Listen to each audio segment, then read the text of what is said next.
Let's be honest between ourselves. Sunderland's left-back situation has become one of those problems everyone tries to ignore, but which comes back to haunt us every single weekend. The Premier League shows no mercy. At this level, if you have a weakness in your defensive line, the big sides will target it relentlessly. Any supporter walking up to the Stadium of Light through the freezing Wearside wind knows exactly what that means.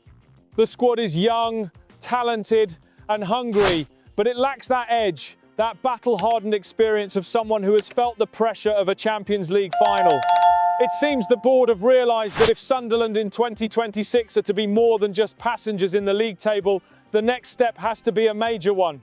Relying solely on £2.3 million gambles from League Two is no longer enough. The bar has been raised. And the story shaking up European football media over the past few hours, particularly via Fichajes, places the club on a level that, not long ago, felt completely out of reach. It's the sort of rumour that makes supporters stop what they're doing just to check whether the account posting it is genuine. The name? None other than Ferland Mendy, the left-back of Real Madrid. Yes, you read that correctly. Sunderland are reportedly preparing a move worth around £9.5 million, roughly €11 million, to bring the Frenchman from the Santiago Bernabeu this January. It sounds mad, and maybe it is, but there is context that makes the story feel less far-fetched. Real Madrid are in the middle of an aggressive rebuild. They need to free up squad space, reduce the wage bill, and make room for the next wave of Galactico signings. In that process, Mendy has lost his untouchable status.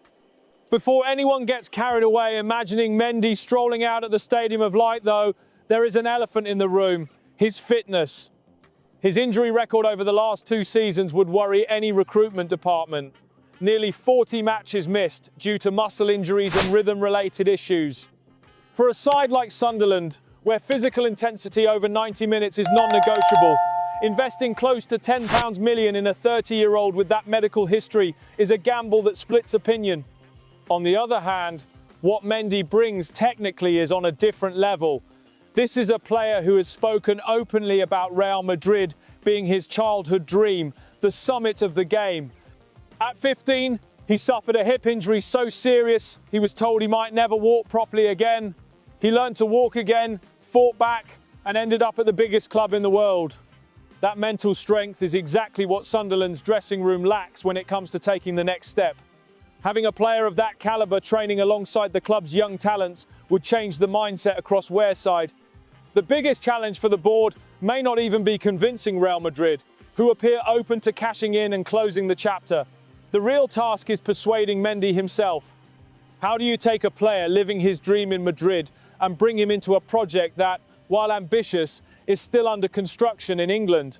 Sunderland would have to sell more than a contract. They would have to sell the idea that he becomes the face of a new era, the man who stabilised the defence in one of the toughest leagues in the world. If this winter offensive does materialise, the message to the rest of the Premier League would be unmistakable. Sunderland are not here to make up the numbers. This would be a signing with global impact. But the question that divides supporters, and I want your view, is simple. Is it worth spending £10 million on a 30-year-old with such an extensive injury history? Or would that money be better used on